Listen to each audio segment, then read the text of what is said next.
Shalom, saudaraku yang terkasih di dalam nama Tuhan, bertemu kembali bersama Renungan Pelita Hati.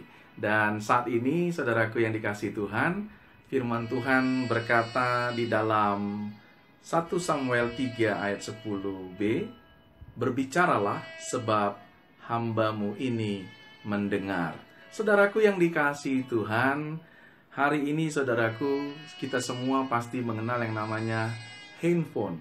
Dengan telepon genggam, kita bisa menghubungi banyak orang dan bisa berkomunikasi di tempat kita berada dengan berbagai orang di belahan dunia, belahan daerah yang lainnya.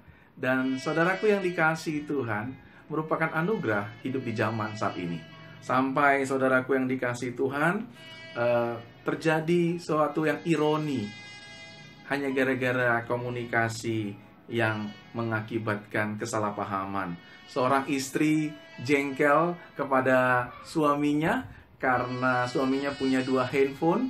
Lalu kemudian ketika suaminya pergi bekerja, dihubungi, saudaraku, handphone yang pertama tidak bisa diangkat, handphone yang kedua dihubungi istrinya, lalu kemudian tidak juga diangkat.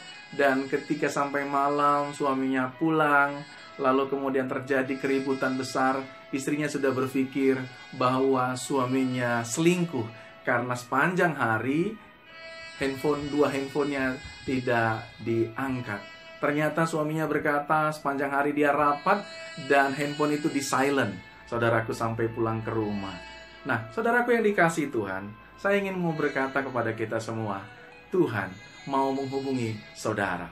Tuhan ingin berbicara dengan saudara. Saudaraku yang dikasihi Tuhan, ketika Tuhan ingin berbicara dan selalu ingin berbicara kepada kita semua, terkadang saudaraku hati kita nggak peka. Kenapa saudaraku yang dikasihi Tuhan? Karena dalam posisi silent. Ketika hati kita dalam posisi silent, saudaraku, kita tidak akan bisa merespon suara Tuhan. Kita nggak akan punya kepekaan untuk mendengarkan suara Tuhan.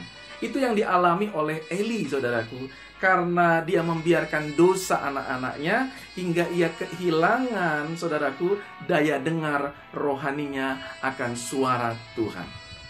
Akibatnya, saudaraku, pada masa itu firman Tuhan jarang, saudaraku. Lalu akhirnya Tuhan beralih menghubungi seorang muda yang hatinya bersih. Namanya Samuel. Saudaraku yang dikasihi Tuhan, 3 kali Tuhan memanggil nama Samuel, mula-mula tidak terjadi komunikasi karena Samuel diam saja. Namun, apa yang terjadi saudaraku yang dikasihi Tuhan, ketika Tuhan mau berbicara, setelah Samuel memberikan respon, Samuel berkata, "Berbicaralah sebab hambamu mendengar." Jadi untuk berkomunikasi dengan Tuhan, kita perlu peka, saudaraku. Kita perlu menyatakan bersedia untuk mendengarkan suara Tuhan. Tuhan selalu ingin berbicara, saudaraku, kepada Anda lewat firman-Nya. Lewat firman-Nya. Nah, ini yang menjadi penting, saudaraku yang dikasihi Tuhan, dalam hidup kita. Ada pesan Tuhan yang ingin disampaikan kepada kita semua di saat teduh kita, di saat kita mendengarkan firman-Nya. Apakah Anda peka dan segera meresponnya, saudaraku? Atau hati Anda menjadi tuli karena dosa, atau terlalu sibuk sehingga selalu berkata Anda kepada Tuhan, "Nanti saja kita berbicara, Tuhan." Hari ini, saudaraku, saya mengajak kepada kita semua melalui pengalaman yang dialami Samuel dan Eli. Saudaraku, apabila Anda sudah lama merasa Tuhan tidak berbicara kepada Anda, pastikan kali ini Anda tidak berada dalam posisi silent. Salam kasih, menjadi pribadi yang diberkati dan menjadi berkat bagi banyak orang. Shalom.